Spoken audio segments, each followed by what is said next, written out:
Olá, você que chegou aqui está junto com a gente no novo episódio do No Age Podcast. O nosso podcast que fala de marketing, o marketing de ontem, hoje e de amanhã.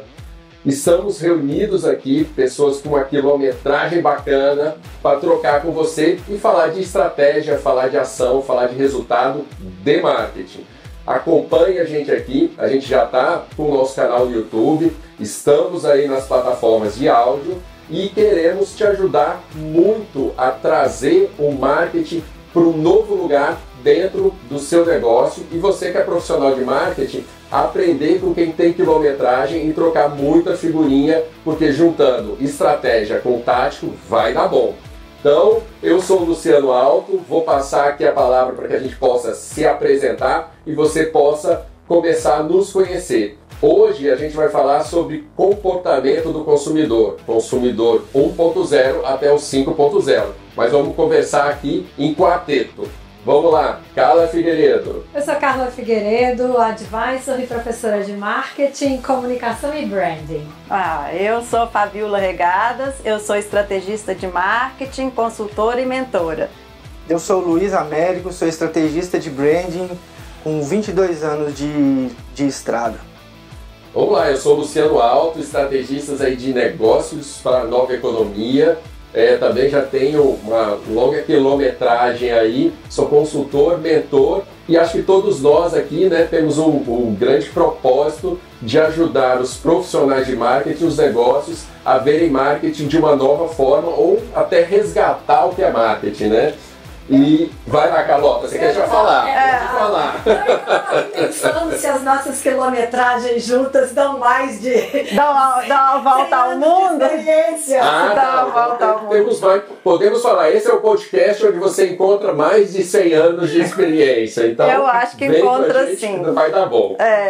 E hoje a gente vai falar de um tema extremamente importante e relevante e fundamental para o nosso trabalho, que é sobre o consumidor. A gente vem, no último episódio, a gente falou sobre marketing aí, sobre a evolução do marketing, o marketing do 1.0 ao 5.0, mas até nesse episódio a gente comentou, tudo isso também só é possível porque o consumidor também caminhou dessa forma, Então, assim como a gente tem o marketing, a gente tem o consumidor 1.0 que foi evoluindo por 2, por 3, por 4 e hoje está aí no 5.0. E a cada uma dessas etapas, essas etapas foram sendo construídas por tudo que está dentro do contexto. E hoje a gente também tem um lugar muito importante, porque a gente tem várias gerações aí no mercado, tanto da porta para dentro, trabalhando nas empresas, quanto como consumidores.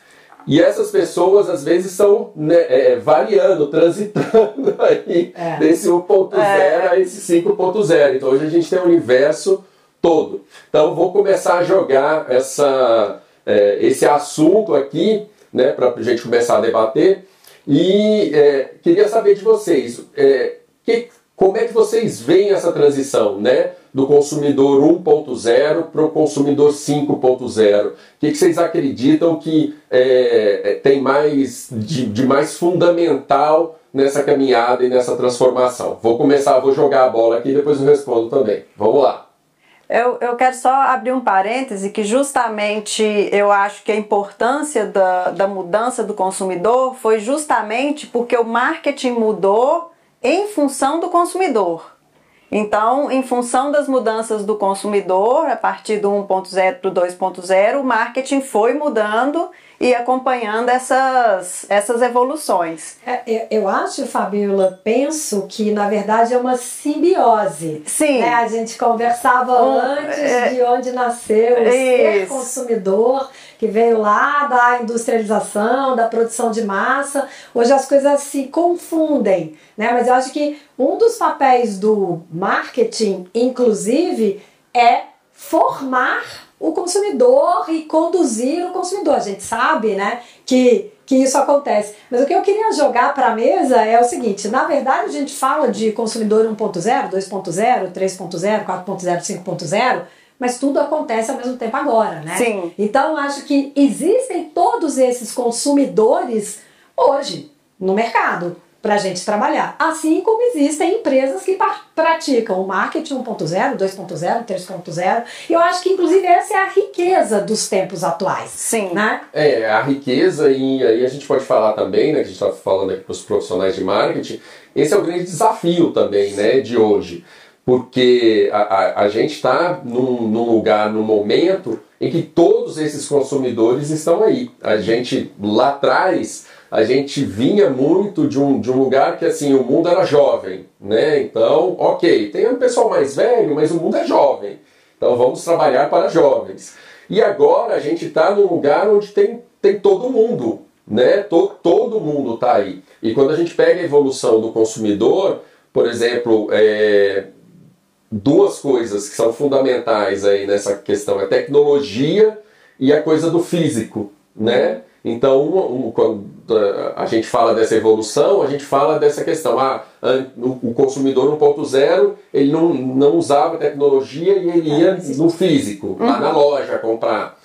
Quando a gente chega no extremo aqui do 5.0, ele usa tecnologia pra caramba, não interessa se é físico, se é digital, ele quer ser atendido, quer um produto ali no momento que ele precisa.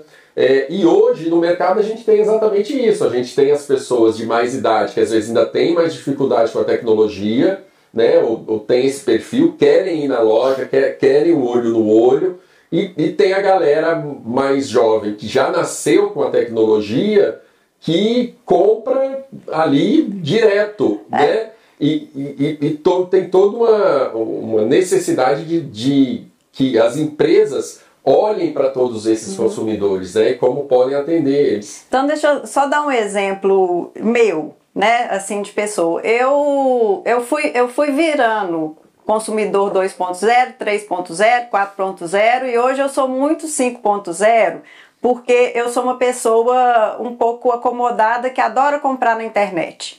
Praticamente eu compro tudo na internet. Comparado com a minha mãe, por exemplo. Minha mãe, para ela ir ao supermercado é um evento, ela adora ir passear, olhar a prateleira. Eu não, eu compro tudo dentro do aplicativo, eu não saio para absolutamente nada. Eu faço a minha compra dentro do aplicativo e em 2 horas está dentro da minha casa e para mim está resolvido. Eu acho que vai muito da personalidade também de cada consumidor. O Luiz, enquanto a gente discutia, né, entre a gente, no nosso grupo, o tema desse episódio, o Luiz tem uma referência muito legal, que é aquele vídeo da Box 1824. Sim. O Luiz podia colocar isso na mesa também, porque eu acho que é um ótimo ponto. O Lu comentou da gente, né? Ter vivido, acho que a gente ainda vive, uma sociedade de uma maneira geral muito jovem-cêntrica, né? Tá aí etarismo, né, pra gente, né, que é a prova. Mas aquele vídeo traz uma visão muito legal, Luiz. Sim. Primeiro eu queria dizer que, para mim, o consumidor de 1.0 para o 5.0, esse caminho é rápido. Se considerar a linha do tempo, ele acontece muito rápido, principalmente para o nível de mudança que está acontecendo, e a partir de um certo ponto, eu acredito que o que pauta mesmo a mudança de comportamento do consumidor é a tecnologia, que permite, empodera, capacita e dá opção para alguém que já foi treinado a buscar diferencial, buscar o marketing de 1.0 para cá, ele veio trazendo isso para as pessoas, né? Do 1 para o 2 já teve essa mudança. O 1 precisa de comprar um liquidificador, não me importa a marca, eu preciso da função desse liquidificador. Uhum. No 2 já tem uma questão de escolha. Uhum. E isso vem aumentando até chegar num ponto que é hoje, e aí tem a ver com o vídeo, que hoje está muito misturado. O vídeo, na verdade, ele fala de gerações. Uhum. Mas acho que um assunto igual o consumidor de 1.0 para 5.0, ele está atrelado a gerações. O que é esse vídeo que eu não tinha chegado ainda quando você estava falando? Esse vídeo ele fala da geração. Para contar a geração Y, ele começa do início do Baby Boomers. Então ali você consegue ver, além das gerações que ele vai contando, o que muda de comportamento entre um e outro, todas querem ser... Basicamente, o que pauta é a juventude, como o Luciano falou. É transversal. E acho que tem um ponto aí que o Luiz falou, que eu acho que dentro dessa resposta, né, qual que é, na minha visão, qualquer coisa que mais mudou aí nessa trajetória do consumidor, é a coisa do poder. Sim. Né? O consumidor passou a entender que ele detém o poder. Quando a gente estava lá atrás... na questão de produzir só produtos, não, você tem que comprar isso aqui porque você precisa disso aqui, né, teoricamente e tal. O consumidor passou a entender que ele tem poder de escolha, ele pode escolher o que consumir, que marca ele deve consumir, que preço talvez ele acha, não que ele pode pagar, não é ele que dita exatamente o mercado, mas que ele acha justo. Ele acha justo, né, que é possível pagar por aquilo ali. Então acho que esse lugar de poder do consumidor também trouxe um grande movimento para o mercado, porque aí movimenta as marcas. Quer dizer, agora eu não tenho só que ter produto. Eu tenho que ter produto, mas eu tenho que ter experiência, eu tenho que entender esse consumidor, se o meu produto satisfaz todas as necessidades que ele tem aqui, o que mais eu posso resolver, eu tenho que me relacionar com ele, eu não posso falar com ele só uma vez na vida, quando ele vem aqui na loja, quer dizer, nem na loja talvez ele venha. É uma sofisticação que ela passa do extremamente tangível para o extremamente intangível.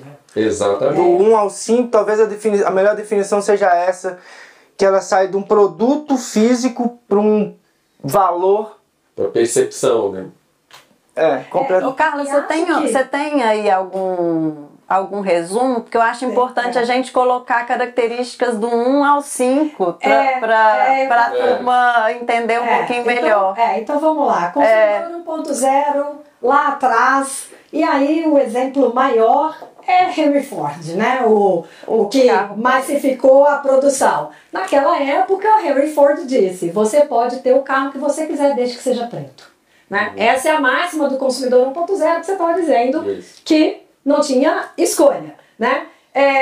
Caminhando para o consumidor 2.0, as empresas começam a entender que a concorrência vai mudando, né? A concorrência, na verdade, vai aumentando. O que o Luiz colocou, se proliferam produtos não só que entregam não só funcionalidade, mas que começam a colocar outros atributos, e neste momento o consumidor passa a escolher não só pela funcionalidade, por impulso, por outro tipo de motivação e etc. E as empresas, percebendo, começam a transitar para o marketing 2.0, entregando para o consumidor mais informação.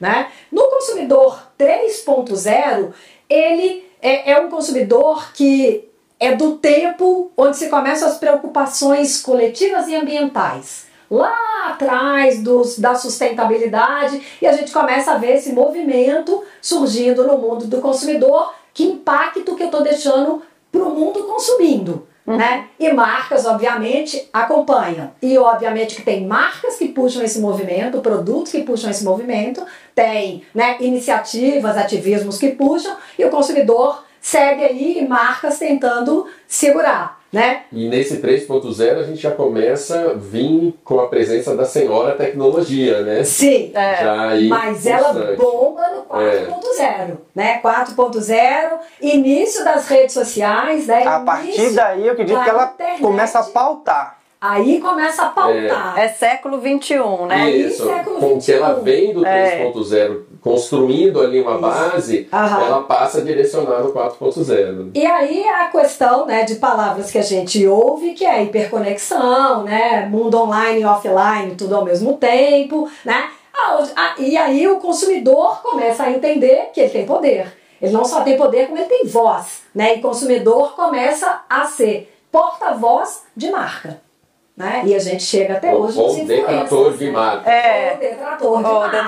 Ou detrator de marca. E a gente chega no consumidor 5.0, que é esse consumidor que a gente até conversava aqui antes, que tem um movimento, né, de influenciadores que talvez ainda não tenha entendido esse consumidor, que é um consumidor que entende que ele quer deixar legado para um mundo melhor. E ele se preocupa com o seu consumo, e se esse consumo pessoal, individual, deixa impacto negativo Sim. ou positivo na sociedade e no mundo. Sim. E aí a tecnologia é a simbiose, né? E é um consumidor Exatamente. que prima pela inclusão, né? Ele prima exatamente, ele prima pela inclusão. Agora, o interessante é que, bom, de tudo que eu li e estudei, eu comentava com vocês, né? Eu achei um livro fantástico, que eu super recomendo, que chama, ainda não tem a versão em português, The Death of Demographics, do David Allison, que ele coloca que essa segmentação muito simplista que a gente faz, ou usando demografia, classe social, idade, geração, hoje ela já não representa mais a complexidade de nós, seres consumidores, que vivemos num mundo extremamente complexo. Né? Isso é importantíssimo para os heads de marketing estarem atentos. Uhum. Nesse novo modelo de segmentação de consumidor, que é por hábito de consumo, por valor. O David Allison é muito legal, eu super recomendo, porque vamos fazer até uma parte, porque aqui a gente também é um podcast da nova economia. Tudo que a gente está comentando aqui, o vídeo sobre gerações, a dica do livro, vai estar tudo na descrição, que a gente quer que vocês busquem informação. Eu vou, então, o link do resumo do livro pelo próprio autor do YouTube vai estar lá também. Então, ele coloca que a segmentação demográfica é uma base inicial, sim, de você começar a identificar o perfil do seu consumidor, mas ele conduziu uma pesquisa mundial e ele entendeu que nós, seres humanos, nos segmentamos e podemos ser agrupados em tribos a partir dos valores que pautam a nossa vida, e são esses valores que a gente traz quando a gente vai tomar decisão de compra. Né? É um livro fantástico, eu super recomendo. E traduzindo aqui também para a turma, né, assim, a gente discute a pauta aqui do podcast, e a gente estava falando muito dessa questão, trazendo isso para um exemplo prático aí no dia a dia de vocês. A gente estava falando da questão do MasterChef, por exemplo, hoje. Como é que é trabalhar com esse mercado de quem gosta de cozinhar, quem busca utensílios de cozinha. Que hoje o ato, né, de cozinhar, ele passa por várias gerações. Você vai achar gente de 20 que gosta de cozinhar, você vai achar gente de 30, 40, 50 e por aí vai. E todos vão usar os mesmos utensílios, né, a mesma concha ou a mesma tábua. E você tem que conseguir, né, aí os heads de marketing, a turma do marketing, você tem que conseguir trabalhar e traduzir isso, não pensando na idade daquela pessoa, mas sim pensando no comportamental, nos valores, em tudo. Até porque dentro do nicho, pessoas que gostam de cozinhar, existem os veganos. Existem as pessoas existem as pessoas que usam produtos que sejam naturais, orgânicos, até a galera do até a tábua, até a tábua de corte, a galera do bacon, do bacon free. E hoje tem, né, porque a gente nunca, pegando um ótimo gancho aí, pegando essa coisa dos mercados para ajudar você aí a pensar bastante, né, sair da sua caixinha também, a gente nunca teve essa cultura tão forte dessa, por exemplo, da carne premium. Sim. Os açougues premium, o tipo de corte diferenciado, o Angus que você pegava, sei lá, 3 anos atrás, ninguém nem sabia o que era Angus, né? Monetização total. Total. Não, sabe o que está me ocorrendo aqui? Que antes, assim, vamos ainda falando desse exemplo de MasterChef, de quem gosta de cozinhar, né? Lá nos primórdios do consumidor 1.0 até 2.0, quem vendia Tramontina vendia panela, quem comprava era a dona de casa. A dona de casa é que sabia que panela que ia comprar, e nem tinha panelas A, B ou C ou X, Y, Z. Hoje você tem assim a segmentação da panela que faz não sei o quê, a outra panela que tem do fundo grosso, do fundo não sei o quê. Quem prefere cozinhar com a panela do Alex Atala, no vapor. Cocção no vapor, forno de não sei o quê, e a própria Air Fryer, que é um produto relativamente novo, ele veio evoluindo para atender essa questão. E assim, hoje você vende panela para qualquer um que queira cozinhar, né? Ô Luiz, eu estava pensando aqui nos seus projetos de branding, tem uma coisa aqui, gente, que fica complexo pra gente. Eu sei, vou te fazer uma pergunta talvez que, né, te deixe em saia justa, porque tem projeto nosso que é estratégico, a gente não pode contar, né? Eu tenho um exemplo para contar dessa história de segmentação de consumidor, né? O que fazer com tudo isso que a gente está conversando aqui, bastante antigo. Eu estava pensando se você não tem um exemplo recente, um case recente, que você possa contar pra gente, talvez o milagre, mas não o santo, que você viu perfis de consumidores diferentes de 1.0 a 5.0 debaixo de um mesmo guarda-chuva de marca. E como é que você trabalhou isso? Sabe, eu tava aqui pensando. E quando você pensa, né, porque foi uma mega surpresa. Foi uma mega surpresa. Não, mas total. Depois você faz ela te pagar o almoço. Pode fazer. Porque na época da Telemig celular, nem sei, podia, tem muito tempo Telemig celular, nem existe mais, né? Virou. Pode falar. Na época da Telemig celular, foi muito interessante este momento específico onde a gente fez um trabalho com a McKinsey, para a McKinsey identificar para a gente quais eram os diferentes segmentos de consumidores Telemig celular, que era a estatal, que virou privada e que tinha uma base de clientes gigante, né? Então, lembrando, o contexto daquela época era pré-pago tinha acabado de chegar no país. E a gente já estava lidando com essas questões que a gente ainda lida hoje de pessoas que temem a tecnologia porque desconhecem, né? E a McKinsey fez esse trabalho maravilhoso de mapear toda a base de clientes da Telemig celular, conduziu uma grande pesquisa com entrevistas e a gente, na época, eu acho que eles identificaram 6 segmentos. Eu não vou ter mais esse estudo, né, mega estratégico, a gente não podia nem pegar, mas me chamou muita atenção porque para que isso vire uma maneira muito fácil de você transitar com esse tipo de conhecimento dentro das empresas, o que a gente costuma fazer é nomear os segmentos. Então a gente nomeou um dos segmentos as Fusca Maria. O que eram as Fuscas Maria? Por que Maria? Porque este segmento, em sua grande maioria, eram mulheres. Eram mulheres de baixa renda. Mas dentro deste segmento tinham também pessoas de mais idade, a grande maioria homens, que eram as pessoas que temiam a tecnologia. E por que Fusca? Porque estas pessoas tinham por comportamento e por hábito e por valor se apegar às tradições, né? E é isso que a gente está falando. E a gente construiu, a partir dessa pesquisa, campanhas diferentes, com comunicações diferentes, lidando com motivações diferentes para vender o mesmo produto, o pré-pago. Sim. O pré-pago. Exatamente, assim, eu e a Carla somos contemporâneos aí de Telemig celular, e eu, como cuidei da parte de aquisição, eu usei muito. Você usou aquela segmentação, Eu usei muito a segmentação para que a gente pudesse ser mais assertivo em que tipo de campanha direcionar. E aí, usando a coisa mais simples do mundo para vocês raciocinarem aí junto com a gente, então, por exemplo, através dessa segmentação, eu poderia saber que público, por exemplo, ia valorizar como benefício ter mais minutos.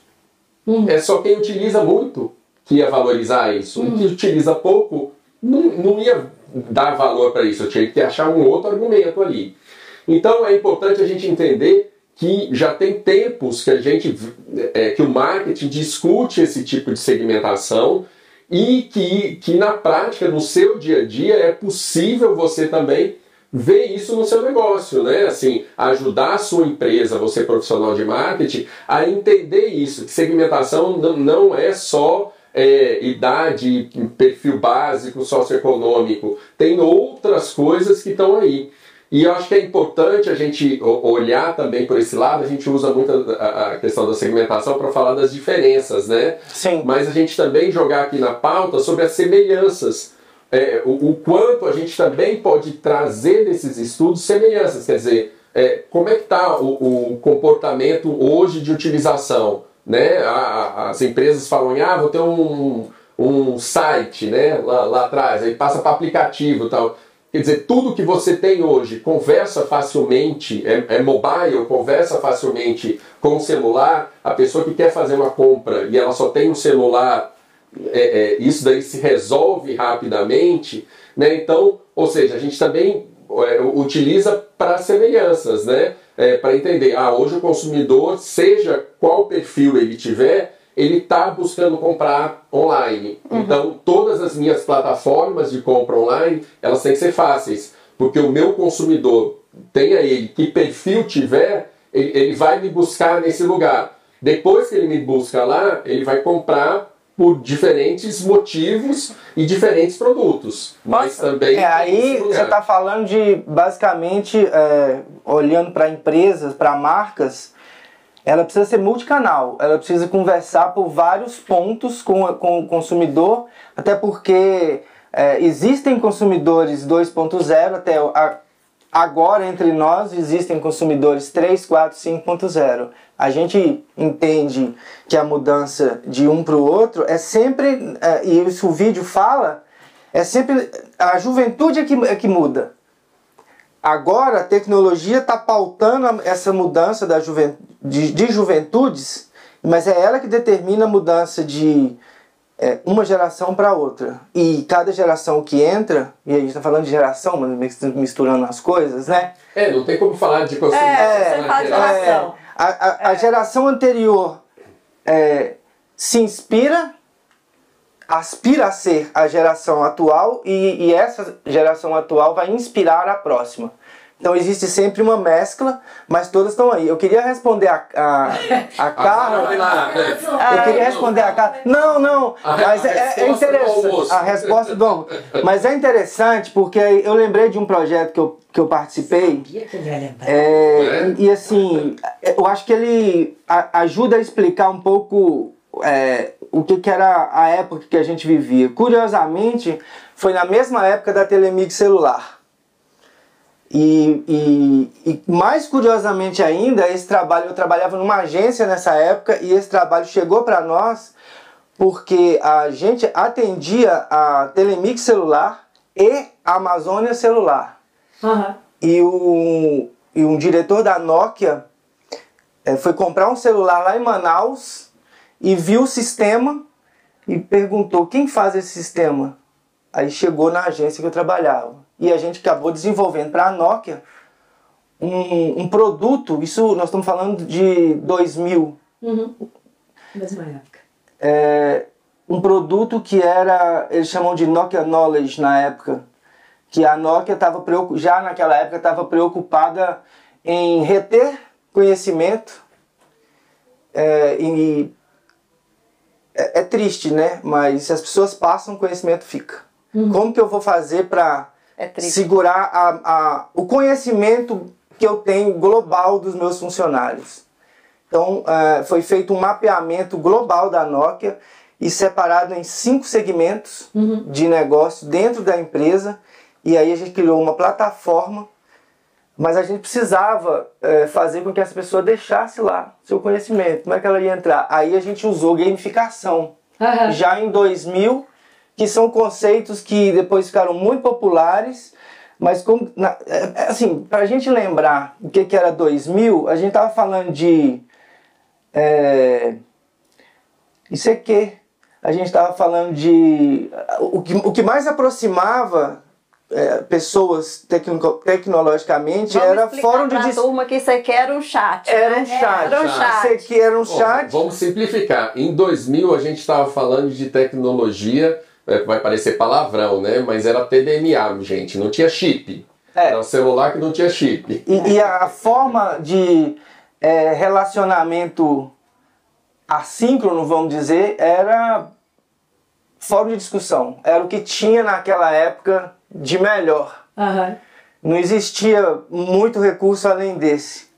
Então a gente está falando de uma época que a tecnologia estava começando, e aí a gente teve que se virar para fazer isso. A gente fez games para eles entrarem, chamar eles, convidar para eles entrarem e ficarem ali na plataforma, porque, vamos lá, se um cara da Suécia tinha uma dúvida, o cara da Alemanha podia responder, o cara do Brasil podia responder, isso em 5 segmentos, segmentos de negócio, segmentos técnico lá. Então a gente separou comercial, a gente separou, fizemos esse trabalho que eu acho que na época era a segmentação que era possível fazer. Não tinha a questão de valores ainda. Posso só fazer um comentário? Gente, não é à toa que o nosso podcast chama No Age. É porque é interessante, porque pode parecer que o que você está contando não tem nenhum tipo de aplicação no mundo do marketing de hoje. E eu sempre enxergo e tento fazer com que as pessoas enxerguem que as premissas são as mesmas. Sim.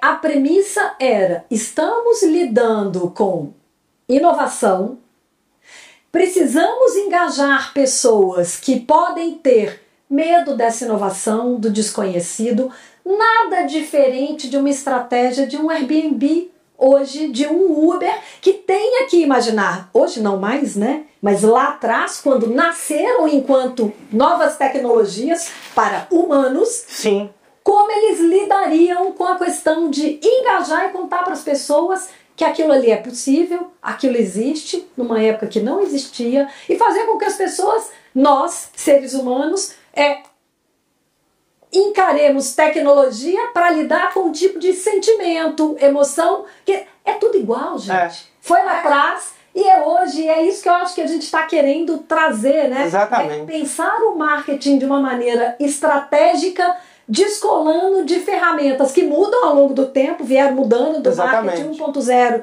para o 5.0, assim como mudaram as ferramentas e o poder, né, do consumidor de 1.0 para o 5.0. Mas o pensamento estratégico, fora camadas de complexidade, a essência dele é a mesma.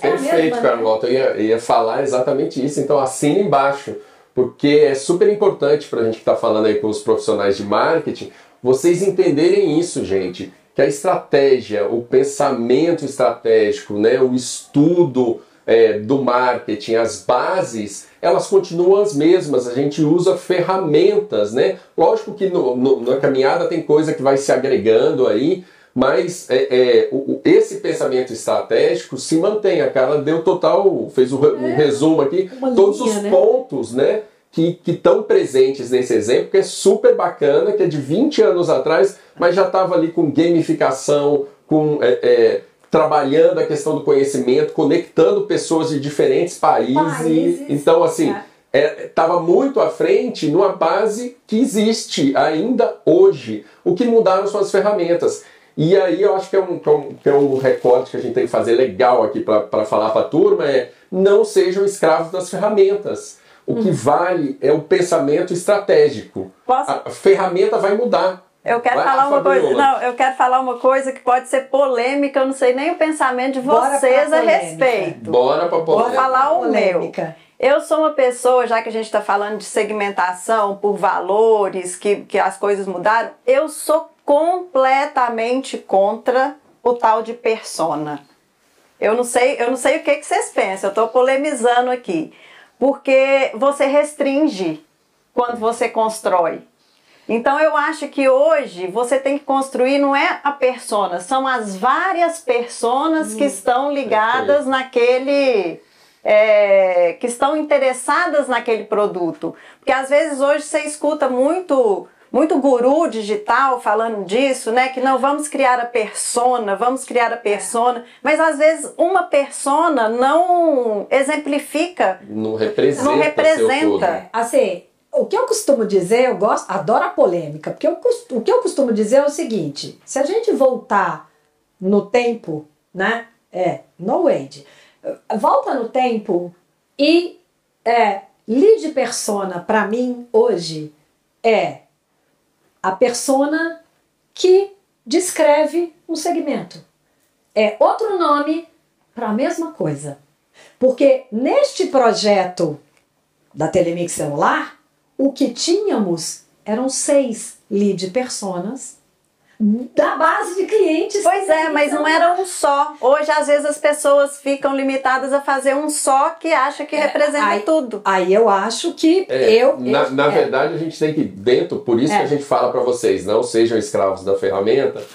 Porque a grande questão, do que eu via e estudei, o grande impulso da questão de persona veio muito para facilitar a vida de gerador de conteúdo. Sim. Né? Então, quando você tem que fazer lá a grade de conteúdo, o que eu vou falar, vem essa pressão. Tem que ter uma persona só. Ao invés de falar para todo mundo... A velha frase, vai falar para todo mundo, não vai falar para ninguém. Então, vem a obrigatoriedade de ter uma persona para você produzir conteúdo para uma só. Só que isso foi levado para o negócio. Mas eu ia chegar neste ponto, Lu, que eu vejo hoje as pessoas confundindo lead persona com brand persona.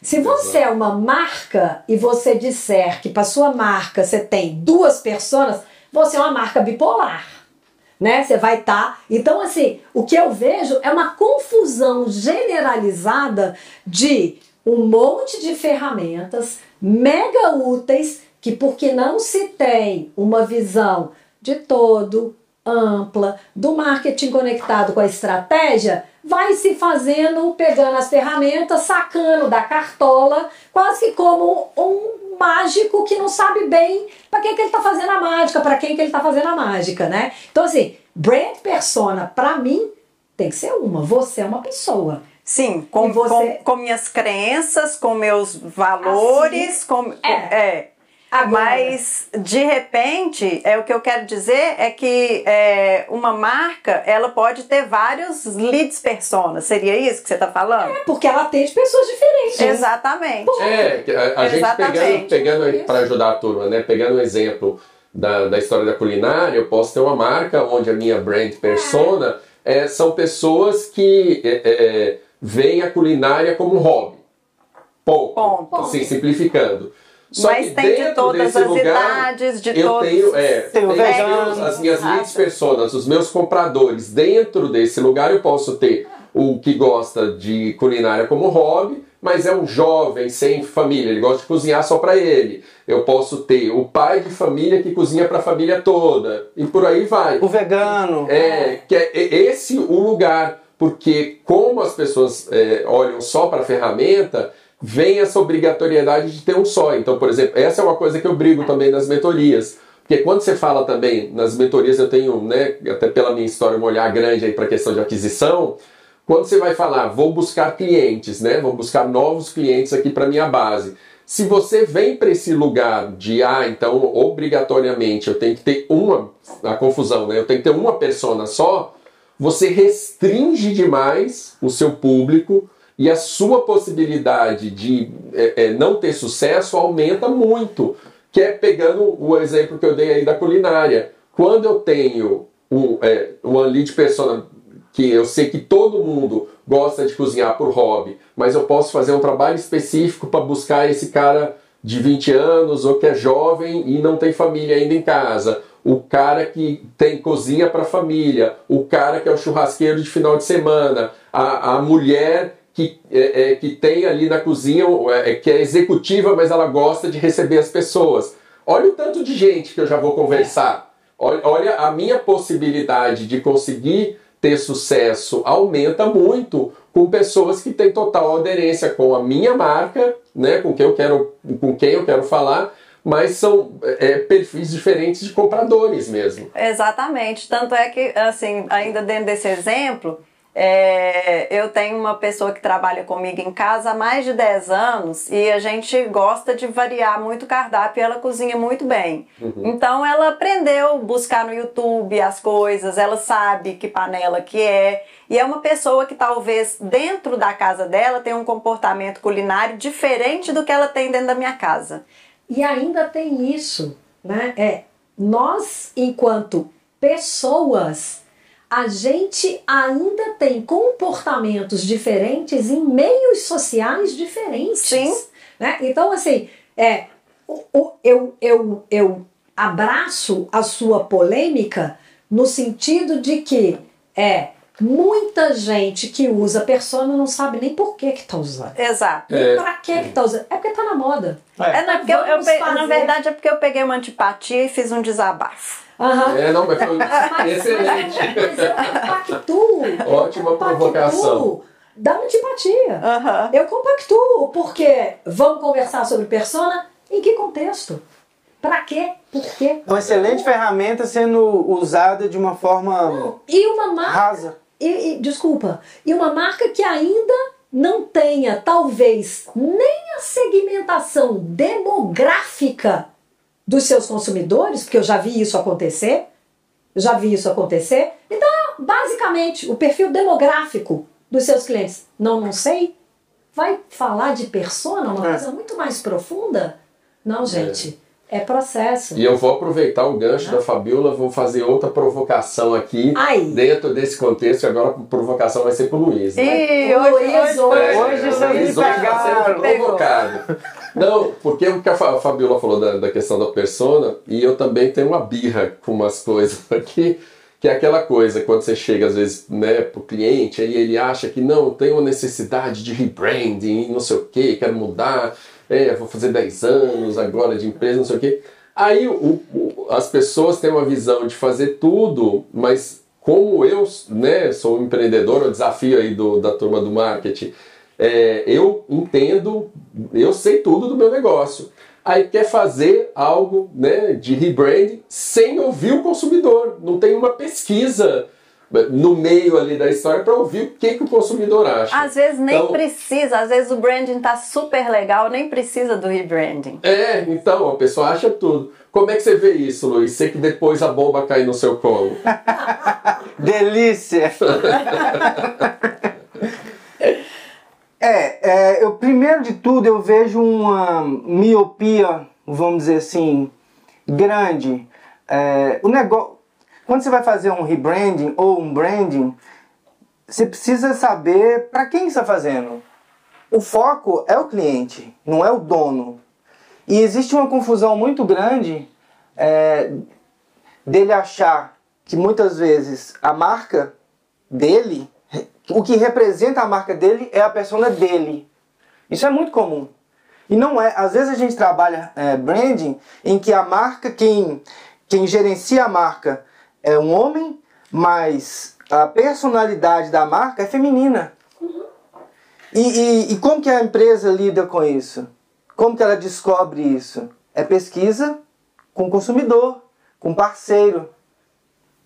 Quase ninguém faz. Principalmente eu estou falando aqui de pequeno, médio. Porque é um gasto e eles acham que isso é perda de tempo. Mas isso talvez seja uma das ferramentas mais importantes para dar o norte e os limites, ou até como a Fabiola falou, até verificar a real necessidade de fato fazer um rebranding e determinar até qual é o nível de mudança que essa marca precisa ter. Me permita pegar um gancho e voltando na Telemig celular. Depois que a gente entendeu, né, esses diferentes segmentos e o poder de compra de cada segmento e a motivação de compra de cada segmento, isso fez com que a gente definisse a verba de uma campanha e o custo de aquisição de cliente relativo a cada segmento. Por quê? Se eu vou buscar um heavy user, que vai me deixar aqui um volume de dinheiro muito grande, naquela época eram os pós-pagos e a gente tinha esse segmento, o valor que eu tinha para a campanha era muito mais alto por pessoa, por cliente que a gente ia adquirir. E quando a gente estava falando de campanha pré-pago, o valor para aquisição de cada cliente era menor. Inclusive, você leva para o seu negócio uma racionalidade de valor de investimento e retorno que faz infinitamente mais sentido do que você colocar qualquer valor tirado da cartola para qualquer campanha, em qualquer plataforma, de qualquer jeito, sem medir retorno. Exatamente. Né? E a gente vive hoje, né, uma possibilidade com consumidor 5.0, que está o tempo inteiro aqui dando métrica pra gente, o tempo inteiro, né? Com o marketing 5.0, que também pode viver de métrica, de número. Sim. Não é só suficiente, mas, né? E é muito importante, eu fiz essa provocação com o Luiz, que é para também provocar você que está aí do outro lado, né? Nos ouvindo e nos vendo aqui, sobre essa questão. A gente tem que ouvir o consumidor. E como profissional de marketing também, né? Todos nós tivemos aí posição de gestão e tal. A gente tem que entender que às vezes tem um momento na empresa que às vezes a gente tem dificuldade de trazer alguns conceitos, de mudar alguns caminhos. E um grande aliado do profissional de marketing é o consumidor, e muito profissional de marketing esquece isso na miopia da ferramenta. Sim. Porque na hora que você chega dentro da empresa falando, ok, né, o senhor presidente só acha isso, eu acho aquilo, mas o consumidor pensa assim. A coisa muda, a conversa muda. Você já deve ter passado por isso, você já deve ter passado por isso, você já deve ter passado por isso. Quando eu trabalhei em instituto de pesquisa, as pessoas me perguntavam, Carla, o que é que você faz atualmente? Eu falava, eu sou portadora de má notícias. Isso é Porque verdade. eu tenho sempre que mostrar para executivos, donos de negócios, mesmo a equipe, né, gerencial. Deixa a vaidade de lado e vamos para... Eu vou ter que mostrar o que eles não querem ver. Exatamente. Quem é esse consumidor aqui que não é o perfil do dono do negócio? Exatamente. Do gerente Exatamente. de marketing, do Exatamente. head de E marketing, do é head quem de tem que ser comunicação. olhado, né? Não Tem é uma história- tem uma história- Eu tive um mentor, pode citar nome? Claro. Pode. Porque ele é muito bacana, não sei se vocês conhecem, ele chama Júlio Miranda.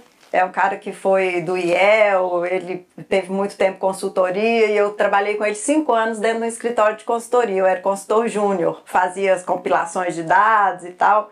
E ele falava muito que, e isso já tem alguns anos, que o olho que eu tenho que ter não é o meu, é o do consumidor, não é o meu gosto, não é o meu jeito, não é pra mim que eu tô fazendo.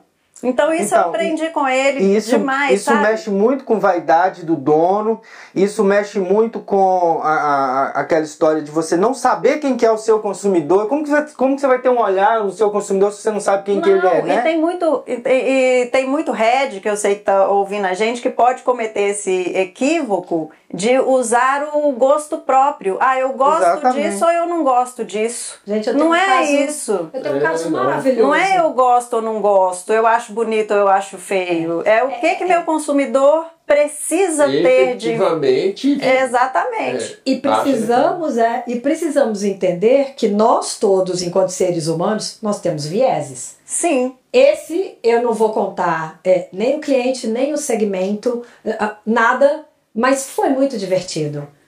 Fui apresentar uma campanha na época que eu tinha agência, o cliente virou para mim e falou, Carla, mas para este mercado, homem de camisa rosa? Não, gente, espera. Nossa.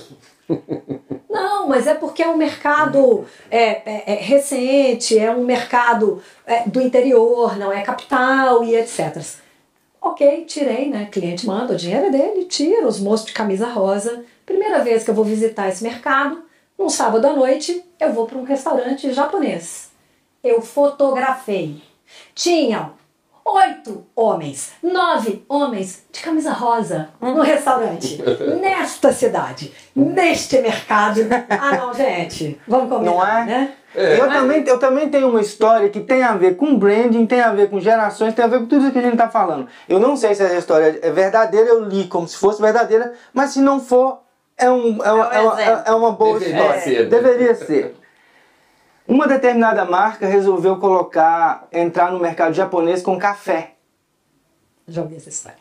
E o mercado japonês, eles não têm paladar para café, porque lá a questão é chá. E o chá é quase sagrado, tem todo um ritual em torno do chá, tem cerimônias do chá. E quando eles entraram com o café, o japonês, como era de se esperar, sentiu o paladar, não agradou e foi um fracasso de venda. E o que eles fizeram? Então eles entenderam que Se o japonês adulto não tinha o paladar para café, ao invés de sair do mercado ou de gastar mais dinheiro com isso, eles tinham que criar no japonês o paladar do café. Então eles começaram a trabalhar com crianças, ao invés de vender café, eles vendiam doces, bombons, com um toque de café, para criar na criança. Então eles estão pensando na próxima geração. Sim. E tem uma questão, eu já li sobre esse caso. Então deve ser verdade. Porque... Também. Não é. E tem mais uma questão, né? Aí profunda. Isso é branding, isso é branding. Não, e tem uma questão profunda que a gente precisa entender, que tem a ver com a cultura, né? Você chegar no Japão com qualquer produto, você precisa ter a dimensão das tradições daquela sociedade que são históricas e profundamente enraizadas, né? Então, o fracasso não foi só pelo paladar, que tem a ver com o fisiológico, né? Estou acostumado com... O café queria tomar lugar do chá. E o chá é tradição milenar. Exatamente. Ninguém vai tomar o lugar do chá. Pode ser companheiro do chá. Amigão. Hoje lá... Agora, querer tomar o lugar do chá. Exatamente. Hoje lá já existe uma cultura disseminada de café, mas essa cultura teve que ser criada e eles tiveram que pedir licença para o chá. Sim. Tem que ser construída, né? Eu queria partir agora para aquilo que a gente combinou. Então para a turma entender. Vamos fazer isso acontecer, né? Vamos fazer isso acontecer. Então, para a turma entender. Agora, como a gente quer sempre contribuir muito aí com vocês, a gente tem essa grande rodada aqui, onde a gente discute um tema, mas a gente finaliza com mão na massa, né? Então, de tudo isso que a gente conversou, agora, como é que você pode aplicar isso no seu dia a dia? Como é que você pode fazer isso acontecer aí dentro da sua empresa, para o seu negócio, você como profissional de marketing. Então a gente vai fazer uma rodada aqui, todo mundo vai fazer o seu fechamento, dizendo como acha que isso deve acontecer, como é que esse head de marketing, a turma de marketing que está nos ouvindo, deve trabalhar essa questão do comportamento do consumidor aí dentro da empresa hoje. Vamos lá, Luiz? Começa aí, vamos começar por lá. Eu recomendaria para quem está nesse caminho, olhar para o consumidor, prestar muita atenção nos feedbacks, pensar que a marca que você está trabalhando, ela precisa oferecer uma experiência para o consumidor que seja a melhor possível. Hoje, embora a gente tenha consumidores de todos os... Como que a gente chama isso?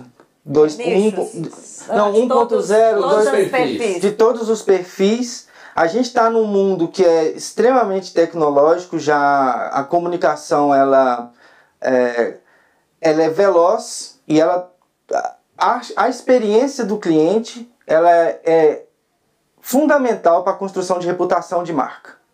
Então, eu recomendo que façam pesquisa, olhem, definam, como a Carla diz, primeiro quem quer ser o cliente e dê atenção a ele. Perfeito, Luiz. Vamos lá, Fabiola. Vamos, eu vou terminar repetindo uma coisa que eu achei que para mim, profissionalmente, foi extremamente importante e eu quero reforçar aqui, é que vocês, profissionais de marketing, têm que olhar para o público de vocês com o olho do público, não com o seu olho, com seu próprio gosto, com sua vivência, porque pode ser que você esteja operando produtos e marcas que não tem nada a ver com você. Então não é sobre você, é sobre o consumidor. É isso que eu quero deixar, porque isso para mim foi muito importante como profissional, aprender a não colocar o meu... Não é pessoal, não é pessoal, não é pra mim, não é meu gosto próprio, não é porque eu gosto de verde que vai ser verde, né? Então eu acho que isso é muito importante, olhar com olhar de fora pra dentro. Calçar o sapato do outro. Calçar o sapato do outro. O nosso gosto pessoal, na verdade, não importa nada. Nada, absolutamente. Vamos lá, Carlota. Eu vou lá para o meu jeito de ser praticona, né? Eu já cheguei em projetos e empresas que não tinham dado algum sobre perfil do consumidor, e a primeira coisa que eu fiz foi: me passa seu histórico de venda de produtos e me passa seu cadastro de clientes do jeito que for. E eu comecei a estudar dados primários da empresa. Tira do SAP, gente, tira do ERP, tira... E ali você começa a entender, olha que interessante, tem recompra, a maioria mulher, e essa para mim é o ponto de partida. Dado interno de empresa é dado que vira informação que pode virar super conhecimento. Para toda empresa, em todo projeto que eu cheguei que não tinha, eu falei, me dá aí, me dá o banco de dados dos últimos 5 anos, me deixa estudar isso, né? Fora isso, eu acho que hoje os analytics, cara, analítica de rede social, pelo amor de Deus, né? Te mostra ali quem são aquelas pessoas que estão interagindo com sua marca, pro bem ou pro mal. Analytics, Big Data, gente, a gente vive num mundo de Big Data. Pega dado e olha para ele e põe inteligência, né? Uma dica, não teve nenhum dos projetos que eu já trabalhei que a lei de Pareto não funcionou. 20% dos seus clientes respondem por 80% do seu faturamento. 20% dos seus produtos e serviços respondem por 80% do seu faturamento. 20% dos seus mercados geográficos respondem por 80% do seu faturamento. Básico, aplica a lei de Pareto. Você vai no foco de onde está vindo o seu dinheiro. Fora as tantas N ferramentas de pesquisa que um Google Forms resolve, que você pega a sua base de clientes, aquele monte de e-mail, elabora um questionário. Não façam isso sozinhos, não tentem fazer isso sozinhos em casa. Contratem pesquisadores, porque você pode acabar com uma pesquisa cheia de viés e te dar um monte de resposta que não tem nada a ver. Porque tem que ser a pergunta certa, né? Porque tem que ser a pergunta certa, porque tem que ser a amostragem certa. Tem plataforma de pesquisa que te entrega uma base de consumidores para você entrevistar, tipo Opinion Box, né, que eu já trabalhei, estava lá nos primórdios, na criação da plataforma. E, cara, as ferramentas digitais é o limite para você entender sobre o consumidor. Né? Perfeito, vamos lá, vou encerrar aqui. Eu acho que como a gente está falando para os profissionais de marketing, né, assina embaixo de tudo que vocês falaram aí, e para trazer um outro olhar aqui, eu acho que os profissionais de marketing têm que voltar a entender que o poder não está na ferramenta, né? Que o poder está na informação e na inteligência. Então, a partir do momento que um profissional de marketing volta a entender isso, você não tem que dominar o Instagram, o TikTok ou qualquer ferramenta que exista aí. Você tem que dominar a inteligência e com essa inteligência usar a tecnologia a seu favor para conseguir informação. Então esse é um grande papel que eu sinto muita falta hoje em dia quando a gente fala também do consumidor, dos profissionais de marketing falarem, né, da porta para dentro das empresas também, na criação das suas ações, eles falarem menos da ferramenta e muito mais do consumidor, trazendo aí essa inteligência, essa estratégia, seja através de dados primários, secundários, seja através do cadastro, seja através do Google Forms, que aí depois você replica em grupo de WhatsApp, lógico que com o devido suporte aí para ter uma pesquisa que vale a pena, mas que os profissionais consigam resgatar esse poder. Hashtag fica a dica, profissionais de marketing, sempre se perguntem por que é que você está fazendo o que você está fazendo. Por que é que eu estou fazendo uma pesquisa? Por que é que eu estou lendo? Por que é que eu estou investindo? Por quê? É só essa pergunta. Respondam essa pergunta para vocês mesmos. Porque hoje em dia a gente chega muito nesse lugar, né? Que o profissional de marketing está fazendo porque o Instagram pede assim, né? O Google pede assim, o TikTok pede assim, o TikTok pede assim. Por que eu estou dançando, né? E tem espaço para todo mundo fazer diferente e resgatar esse poder da inteligência. As áreas de marketing, os profissionais de marketing perderam muito espaço dentro das empresas, perderam esse local de estratégia. A gente ainda vai falar um episódio sobre isso, por conta de não terem a noção desse poder da inteligência e da informação. Gente, a gente podia ficar horas falando aqui, que esse tema dava um workshop de alguns dias. Mas a gente aqui está encerrando esse episódio do No Age Podcast. Obrigado aí pela sua audiência. Você nos encontra no YouTube e também nas plataformas de áudio. Aguarde em breve novos episódios falando ainda sobre marketing sem idade, sem eras, sem limites.